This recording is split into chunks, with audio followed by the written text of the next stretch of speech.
तो याद रखिएगा, अगर आपने वर्डप्रेस को, आपको बेसिक आती है, पहली दफ़ा साइट बना रहे हैं, जब भी साइट बना रहे हैं, जब भी वर्डप्रेस आप इंस्टॉल कर लें, तो आप इंस्टॉल करने के बाद कस्टमाइज़ पे लाजमी क्लिक, कस्टमाइज़ इसकी ऑप्शन चेक कर लें, ठीक है। एक्टिव करने के बाद कस्टमाइज़ ये होता है कि कस्टमाइज़ में आपको पता लग जाता है कि इसमें कौन कौन सी ऑप्शंस हैं और क्या क्या इसमें सूटेबल है। तो हम सारी चीज़ें चेक करते हैं, ये सारी सेम नहीं होती हर दफ़ा, हर थीम की अलग अलग होती हैं। तो ये देखिए, ये टैगलाइन है, टैगलाइन जैसे स्लोगन होता है उसे टैगलाइन कहते हैं। लाइक मैं लिखता हूँ, वी डिज़ाइन योर आइडियाज़, जो कि हमारा स्लोगन था फाइवर कोर्स में, फाइवर की प्रोफाइल का, ठीक है। तो ये देखिए, ये उसी वक्त शो हो रहा है, ठीक है। अगर किसी ने फाइवर का कोर्स करना है तो वो लाजमी फ्री ऑफ कॉस्ट कोर्स है और यूट्यूब पर इस वक्त मौजूद है, देख सकता है। उसके बाद कलरिंग स्कीम आप देख सकते हैं, हम इसकी कलरिंग स्कीम इसकी बजाय हम रेड कर देते हैं तो ये रेड शो हो जाएगा, नो इशू। उसके बाद थीम ऑप्शंस के अंदर ये फुल टेक्स्ट और समरी, कुछ इस तरह की चीज़ें हैं, ये छोटी छोटी चीज़ें हैं। ये देखिए थोड़ा थोड़ा चेंजेस आपको नज़र आ रही होंगे इसमें, ठीक है।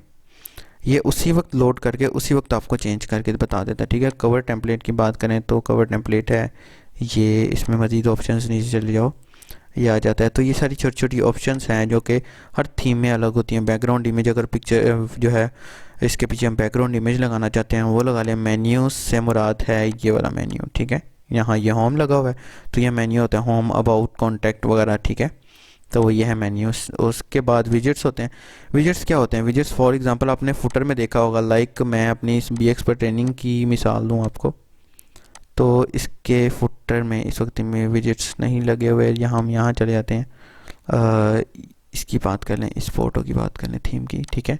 मैं इसके डेमोस पे क्लिक करता हूँ, हम एक इसका डेमो ले लेते हैं, ठीक है। डेमोस से अंदाज़ा हो जाएगा हमें। और ये मैंने डेमो ओपन कर लिया, ठीक है। ये एक ई-कॉमर्स साइट बनी हुई है इसकी, ठीक है। यहाँ इसकी मैं मज़ीद एग्जांपल दिखा देता हूँ आपको। अब ये फुटर में आप देख रहे होंगे ये 4 ये विजेट्स हैं, ठीक है। ये 1 2 ये 4 कॉलम्स बने हुए हैं। इन कॉलम्स के अंदर अलग अलग विजेट्स ऐड हुए हैं। किसी ने इसमें उसने जो है HTML का विजेट ऐड किया हुआ है, इसमें भी उसने इमेज लगा के विजेट ऐड किया हुआ है और ये भी ऐड किया हुआ है। अगर फॉर एग्जांपल एक और अगर हम एग्जांपल देखते हैं तो merchandiser.com, अगर हम इसकी एग्जांपल देख लें, यहाँ PHP लर्नर की एग्जांपल देख लें, तो वो सेम ही है, इसमें कोई ज़्यादा फ़र्क नहीं आएगा आपको। वर्डप्रेस की साइट्स की फंक्शनैलिटी बेशक अलग अलग हो, लेकिन उनका हैंडल करने वाला जो डैशबोर्ड होता है वो यही वाला होता है जो हमने इस वक्त खोला हुआ है यहाँ, ठीक है। जैसे हम PHP लर्नर्स पर जाते हैं तो यहाँ आप देखो ये विजेट्स यूज़ हुए हैं, ठीक है। ये विजेट्स यूज़ हुए हैं और ये क्रिएट प्लगइन के लिए, सॉरी क्रिएट टॉपिक के लिए हमने प्लगइन यूज़ किया हुआ है। मतलब कि विजेट्स क्या करते हैं, विजेट्स हमारी वेबसाइट पे चीज़ों को ऐड करने के लिए यूज़ होते हैं और नई फंक्शनैलिटीज़ जब हमने लानी हो तो उसके लिए हम प्लगइन्स यूज़ करते हैं। विजेट्स हमारी इस वेबसाइट पर ड्रैग एंड ड्रॉप से चीज़ों को ऐड कर लेते हैं और जो हमारी वेबसाइट पर नई फंक्शनैलिटीज़ होती हैं उनको लाने के लिए हम प्लगइन्स यूज़ करते हैं। ये बहुत ज़्यादा अहम टॉपिक है। उसके बाद हमने होम पेज की सेटिंग है, वो कहता है कि भाई जो लेटेस्ट पोस्ट होगी आपने उसी को होम पेज पर सेट करना है या होम पेज आपने अलग से सेट करना है और लेटेस्ट पोस्ट को आपने अलग से रखना है। तो ये भी एक ऑप्शन है, ये जस्ट ऑप्शन मैं आपको दिखा रहा हूँ, हम जो है लाजमी इसको मज़ीद आगे देखते हैं। उसके बाद ये मैं ओके करता हूँ और यहाँ मैं कस्टमाइजेशन देखने के बाद हम आगे विजिट्स पर, ठीक है। विजेट्स जो है मैंने आपको पहले ही बताया कि ड्रैग एंड ड्रॉप से हम काम कर लेते हैं। जैसे फॉर एग्जांपल ये मैंने साइट को विज़िट किया यहाँ से, तो ये मेरी साइट ओपन हो गई है। यहाँ ये नीचे देखो, अब यहाँ से मैं यहाँ सर्च है, ये देखिए ये सर्च, ये यहाँ नीचे सर्च होगा पावर्ड बाय, ये कौन सा है हमारा फुटर 1 है, ठीक है। रिसेंट कमेंट्स, रिसेंट पोस्ट, यहाँ मैं सर्च लिख देता हूँ और देखता हूँ बाहर क्या फ़र्क पड़ता है। बेसिकली हम फ्री थीम यूज़ कर रहे हैं, तो फ्री थीम जब हम यूज़ कर रहे होते हैं ना, तो उन्होंने कोई ना कोई बहाना डालना होता है कि ये बंदा हमसे थीम ख़रीद दे, तो उस लिहाज से फिर ये कर लेते हैं। देखिए ये फुटर इसका अब यहाँ से चल रहा है, ठीक है ना। अब ये देखिए ये मैंने सर्च लिखा है तो ये फुटर के अंदर सर्च आ गया। ये भी वेबसाइट बेतरतीबी सी है जिस वजह से हमें समझ नहीं आएगी इसकी। ये देखिए ये हेडर आ गया इसका, ये दरमियान वाला हिस्सा है और ये फुटर है। लाइक मैं इसके अंदर सर्च की जगह एक्सपर्ट लिख देता हूँ, इसको मैं सेव करता हूँ तो ये मेरे पास बी एक्सपर्ट ही आ जाएगा। ये देखिए ये आ गया। तो मतलब कि अगर हम कोड कर रहे होते तो मैं मज़ीद अंदर जाके खपना पड़ता, देखना पड़ता कि इधर क्यों आ रहा है, कैसे आ रहा है। अब जैसे फॉर एग्जांपल मैं रिसेंट कमेंट्स को यहाँ से ख़त्म कर देता हूँ, ये मैंने डिलीट कर दिया और यहाँ से मैंने जब रिफ़्रेश किया तो मेरा रिसेंट कमेंट्स यहाँ से जो है रिसेंट पोस्ट हमारा डिलीट हुआ था, मैं यहाँ से रिसेंट कमेंट्स को भी डिलीट कर देता हूँ। ये फुटर भी है, ये मतलब कि ये देखिए ना, ये दो फुटर हैं, फुटर 1 फुटर 2, ये आधा हिस्सा फुटर 1 है, आधा हिस्सा फुटर 2। हर थीम में याद रखिएगा, ऐसा नहीं होता, कंफ्यूज नहीं होना, हमने जस्ट कॉन्सेप्ट क्लियर करना है, ठीक है। यहाँ से मैं ये आर्चिव को ख़त्म करता हूँ, ठीक है, ये मैंने आर्चिव ख़त्म कर दिया। अब मैं इसको रिफ्रेश करूँगा तो ये देखिएगा आर्चिव वो गायब होगा इस वक्त। तो ये है विजेट्स का काम, ड्रैग एंड ड्रॉप के साथ हम अपना काम कर सकते हैं। लाइक मैंने कैटेगरीज़ को उठाया और मैंने ये लिखा। अब कैटेगरी हमने ऐड की थी असद के नाम से, कैटेगरी हमने थोड़ी देर पहले ऐड की थी असद के नाम से। अब टेक्निकली वो कैटेगरी यहाँ शो होनी चाहिए, तो सॉरी ये अनकैटेगराइज हो गई शो। वो क्यों नहीं शो हुई अभी तक, देख लेते हैं वो क्यों नहीं शो हुई अभी तक। बिकॉज हमारी वेबसाइट में जो है अभी तक पोस्ट नहीं लगी हुई। अब जाहिर सी बात है जिस पोस्ट में वो कैटेगरी होगी, मतलब कि वो जो कैटेगरी यूज़ हो रही है वही होगी, क्योंकि वर्डप्रेस के अंदर एक और बहुत आला ऑप्शन है कि जो चीज़ यूज़ नहीं हो रही है, जो कैटेगरी अभी तक यूज़ नहीं हुई, उसको शो नहीं करता। तो अनकैटेगराइज में सैम्पल पोस्ट इस वक्त मौजूद है, जो कि आपके सामने ये ओपन हुई है, ठीक है। ये मैं अनकैटेगराइज पे क्लिक करता हूँ तो मेरे सामने अनकैटेगराइज की ऑप्शन जो है वो आ जाती है। ये क्योंकि सैम्पल कैटेगरी है जिस वजह से ये नहीं आ रहा, हम इसकी मज़ीद हम इस पर मज़ीद देखते हैं, ठीक है। उसके बाद आ जाती है मेन्यू की बारी। मेन्यू जो होता है हमारा वो पेजेस पर ही बनता है। लाइक फॉर एग्जांपल मैंने यहाँ ऑल पेजेस पे क्लिक करता हूँ तो एक वेबसाइट, आम वेबसाइट के अंदर कुछ पेजेस होते हैं जिसमें होम का पेज होता है, ठीक है। हम एक और नया पेज बना लेते हैं जिसके अंदर अबाउट का पेज है, ठीक है। और अबाउट के बाद होम, अबाउट के बाद एक और पेज हम लगा देते हैं जिसको हम कॉन्टैक्ट का पेज बोल देते हैं, ठीक है। कॉन्टैक्ट का पेज है, होम, अबाउट, कॉन्टैक्ट, ये 3 मेन पेजेस होते हैं जो कि हमने लगाया। उसके बाद हम दोबारा मेन्यूज़ पर जाते हैं तो यहाँ हमें अपने मेन्यू बनाने पड़ते हैं। यहाँ मैंने मेन मेन्यू बनाया अपना, यहाँ मैंने क्रिएट मेन्यू पे क्लिक किया तो यहाँ मेरे पास ये 3 पेजेस आ गए जो हमने बनाए हैं already, home, about, contact. Privacy policies वाला पेज क्यों नहीं आया? प्राइवेसी पॉलिसीज़ वाला पेज इसलिए नहीं आया क्योंकि हमने यहाँ पे इसको ड्राफ्ट में अभी तक किया, हमने अभी इसको पब्लिश नहीं किया हुआ, तो इस वजह से ये नहीं आया, ठीक है। हम इसको एडमिन सेक्शन अगर खोला हो तो हम इसको देख सकते हैं, अदरवाइज़ हम इसको ओपन भी नहीं कर सकते। हमने ऐड मेन्यू किया तो सबसे पहले आना चाहिए होम का, ठीक है। उसके बाद आता है अबाउट का, फिर आता है कॉन्टैक्ट का। अब यहाँ नीचे ऑप्शन देखो तो वो पता लग जाता है, वो बताता है कि भाई आपने इसको शो कहाँ करवाना है। तो मैंने इसको बोला जी मैंने इसको मोबाइल मेन्यू में भी शो करवाना है, और मैंने इसको डेस्कटॉप हॉरिजॉन्टल मेन्यू जो कि ऊपर शो हो रहा होता है एंड डेस्कटॉप एक्सपैंड मेन्यू में भी शो करवाना है, ठीक है। फुटर में भी शो करवा लेते हैं। ये मैंने सेव किया और ये मैंने अपनी साइट को रिफ़्रेश किया। ये मैं जब अपनी साइट को रिफ़्रेश करता हूँ देखता हूँ होम, अबाउट, कॉन्टैक्ट भी आ जाते हैं, इसमें भी आ गया होम, अबाउट, कॉन्टैक्ट। यह है जी desktop expand menu. Desktop expand menu से मुराद है ऑन क्लिक पे जो आते हैं ना, कई वेबसाइट पर लगे होते हैं वो इसी तरह के लगे होते हैं ऑन क्लिक पर, ठीक है। तो ये आ गए यहाँ, ये मैं रिफ़्रेश करता हूँ तो ये मेरे जस्ट 3 मेन्यूज़ आ गए, ये आ गई सर्च, ठीक है। अब हम आगे चलते हैं। ये सर्च बेसिकली किस चीज़ का काम करेगी? ये सर्च आपकी पोस्ट वगैरह को गेट करने के लिए काम करेंगी, ठीक है। उसके बाद हम चलते हैं आगे।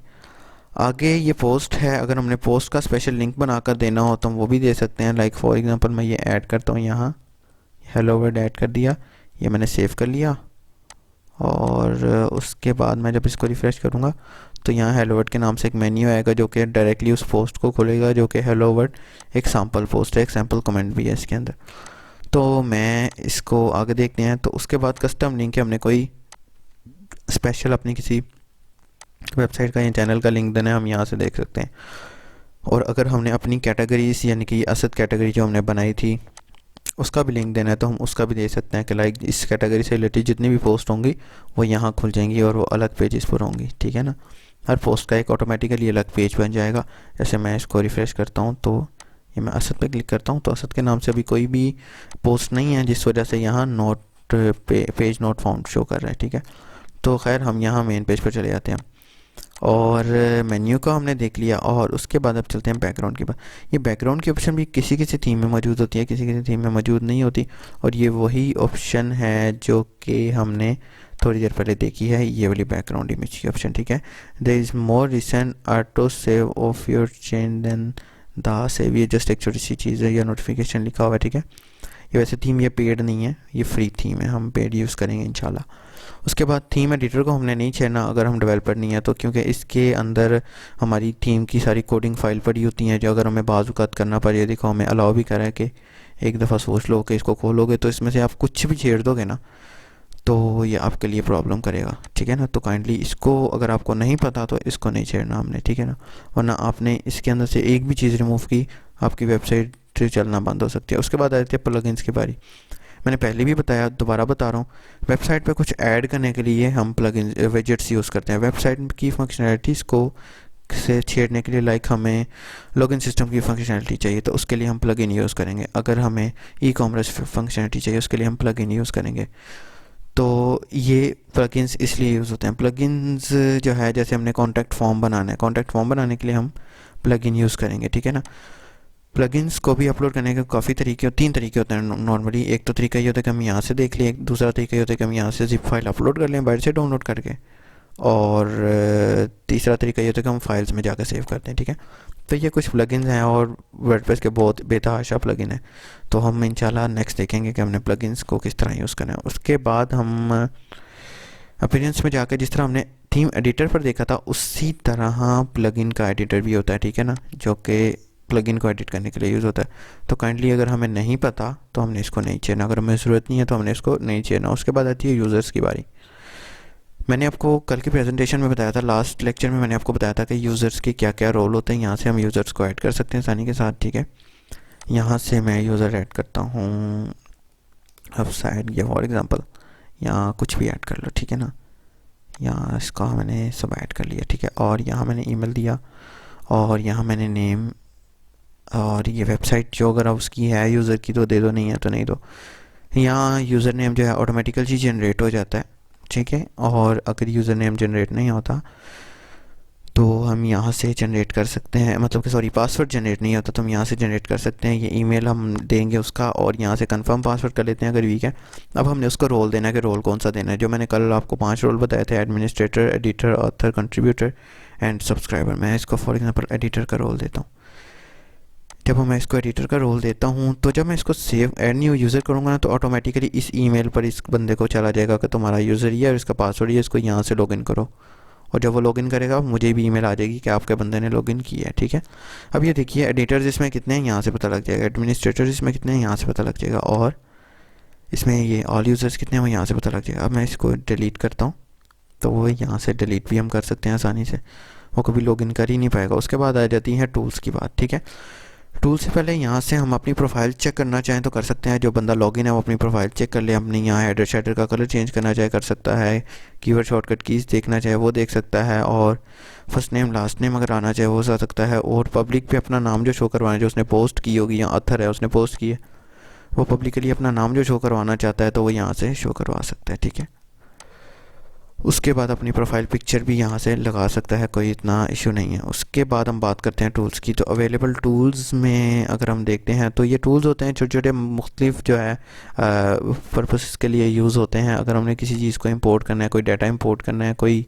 इंपोर्ट करनी है फाइल, या वाज़ुकात ऐसा होता है हम साइट बना के इंपोर्ट करते हैं डाटा को। ठीक है ना, तो डाटा को इंपोर्ट यानी कि सैम्पल डाटा को इंपोर्ट करते हैं तो उसके लिए इंपोर्ट की फंक्शनैलिटी यूज़ होती है। उसके बाद आ जाती है एक्सपोर्ट की फंक्शनैलिटी। जो अगर हमने कोई अपनी चीज़, अपनी पोस्ट, अपने पेजेस, अपना मीडिया एक्सपोर्ट करना है तो हम यहाँ से एक्सपोर्ट कर सकते हैं कि हम फॉर एग्जांपल हम बैकअप लेना चाह रहे हैं या हम किसी दूसरी साइट पर लगाना चाह रहे हैं तो हम यहाँ से कर सकते हैं। उसके बाद आती है साइट हेल्थ। तो यहाँ आपको पता लग जाता है कि साइट की हेल्थ क्या है, उसके अंदर इशू कौन कौन से आ रहे हैं। तो वो हमने 4 रिकमेंडेशन दी हुई हैं। क्योंकि ये थीम फ्री वाला है तो हम इसको ऐसे ही जस्ट चेक कर रहे हैं तो हम इसको जस्ट लीव करते हैं, आगे चलते हैं। ठीक है, एक्सपोर्ट पर्सनल डाटा से मुराद है इसमें कि जो अपने कोई ऐसा डाटा है, ईमेल, पासवर्ड वगैरह है उसको एक्सपोर्ट करना है तो आप यहाँ से एक्सपोर्ट कर सकते हैं। इरेज पर्सनल डाटा से मुराद है कि अगर आपने अपना कोई पर्सनल डाटा इसमें मौजूद है, इसको ख़त्म करना है तो आप यहाँ से ख़त्म कर सकते हैं। उसके बाद आती है सेटिंग्स की बारी। जनरल सेटिंग्स में हम देखते हैं तो ये वेबसाइट का जो टाइटल हमने दिया था वो है, उसका टैगलाइन देखो, इसका यूआरएल है और उसकी साइट का नाम है, साइट का यूआरएल है। जब हमारा इन चीज़ों से कनेक्शन तब होगा जब हम वेबसाइट को सर्वर पर अपलोड करेंगे, और इंशाल्लाह हम जल्दी ही पूरी वेबसाइट बना के सर्वर पर अपलोड करेंगे, ठीक है। और न्यू यूज़र जो डिफ़ॉल्ट उसका है वो सब्सक्राइबर है। ये जनरल सेटिंग है, ठीक है, कि अगर फॉर एग्जांपल कोई हमारी वेबसाइट पर रजिस्टर कर रहा है तो वो ऑटोमेटिकली सब्सक्राइबर होगा। क्या होगा, तो हमने उसका सब्सक्राइबर रखा हुआ, ये डिफ़ॉल्ट पर यही होता है। और डेट का फॉर्मेट, टाइम का फॉर्मेट हम यहाँ से चेंज कर सकते हैं। उसके बाद राइटिंग पे आ जाओ तो ये ईमेल वगैरह हैं। ईमेल्स अगर हमने सेंड करनी है, किसी को भेजनी है, तो ऑटोमेटिकली जो ईमेल जाती हैं उसके सर्वर की सेटिंग यहाँ से होती है, वो भी इंशाल्लाह हम पढ़ेंगे। उसके बाद आ जाती है रीडिंग की बात, ठीक है। रीडिंग की बात है कि जो लेटेस्ट पोस्ट होती है उनकी सेटिंग है, पर पेज कितनी पोस्ट शो होनी चाहिए, उसमें टेक्स्ट कितना शो होना चाहिए, वो हम यहाँ से देखते हैं। उसके बाद आती है डिस्कशंस में कि हमने उसको कितने कमेंट शो किए हैं, कितने दिनों बाद उसका कमेंट डिलीट हो जाए या अप्रूव हो जाए, तो उसकी ऑटोमेटिकली अप्रूव हो जाए तो ये सारी कमेंट की डिस्कशन में इसमें ये कमेंट्स आ जाते हैं, ठीक है ना। उसके बाद जो ऑटोमेटिकली फॉर एग्जांपल एक बंदा लॉगिन कर रहा है तो उसके लिए जो डीपी शो होगी, डिस्प्ले पिक्चर शो होगी, ब्लैंक होगी, क्या होगा, तो वो ये चीज़ होती है। यहाँ से हम सिलेक्ट कर सकते हैं। फॉर एग्जांपल एक मैंने यार जिस यूज़र चाहता हूँ कि उसके लिए ये पिक्चर सिलेक्ट हो, तो मैं इसको सेव कर लेता हूँ। तो ये देखिएगा, ये मेरी पिक्चर चेंज हो गई है यहाँ से। उसके बाद आती है मीडिया की बारी। मीडिया में अगर हमने किसी पिक्चर का एग्जैक्ट साइज़ रखना है, थंबनेल साइज़, या किसी पोस्ट का थंबनेल साइज़ है, तो वो जो हम यहाँ से सेव कर सकते हैं। मीडियम साइज़ है और लार्ज साइज़ है, जो भी है हम डिवाइस के हिसाब से यहाँ से सेव कर सकते हैं। उसके बाद आ जाती है परमालिंक्स के बारे। परमालिंक्स के बारे में मैंने आपको पहले भी बताया था, कल की प्रेजेंटेशन में बताया था, और अभी भी मैं आपको बताता चलूँ कि परमालिंक्स होते हैं लाइक हमने किसी चीज़ को आईडी के ज़रिए गेट करना है, यूज़र फ्रेंडली परमालिंक चाहिए, या फॉर एग्जांपल अगर हम किसी एक वेबसाइट है लाहौर प्लस HD, ये वर्डप्रेस पर बनी है, ठीक है, ये वेबसाइट है, इसके अंदर जो पोस्टें हैं हमने उसको गेट करना है। हम उसको गेट किस तरह करेंगे, तो वो आसानी से आई थिंक सो कुछ प्रॉब्लम है इस वेबसाइट में। चलो हम ये दोबारा इसी पर आ जाते हैं, इस पर आ जाते हैं, ठीक है ना। यहाँ हमने कोई वेबसाइट ओपन कर ली है, ठीक है, ये लाहौर प्लस HD भी खुल गई है यहाँ से। तो ये देखिए, ये एक वर्डप्रेस पर एक न्यूज़ की वेबसाइट बनी हुई है। जैसे फॉर एग्जांपल मैं खेल पर क्लिक करता हूँ, ये उर्दू में बनी हुई है, हम इंग्लिश में भी कर सकते हैं, ठीक है ना, कोई इतना इशू नहीं है। मैंने आपको पहले भी बताया कि वर्डप्रेस मल्टी लैंग्वेजेस को सपोर्ट करता है। ये हो गया 16, ये आईडी से गेट कर रहा है। तो इसी तरह जब हम यहाँ आते हैं तो मैंने इसके ऊपर यहाँ ये वाली ऑप्शन सेलेक्ट की है। ये भी होती है कि जो अगर हमने अपने लिंक में, हमने परमालिंक में डे का नाम, डे और डेट मेंशन करनी हो, मंथ मेंशन करना हो, और न्यूमेरिकली कोई चीज़ मेंशन करनी हो, पोस्ट नेम मेंशन करना हो, तो हम यहाँ से भी कर सकते हैं, ठीक है ना। तो यूज़र फ्रेंडली यूआरएल्स के लिए ये SEO वाले जो है वो इसे बेहतर समझते हैं, जो ब्लॉगिंग करते हैं वो इसे बेहतर समझते हैं, ठीक है।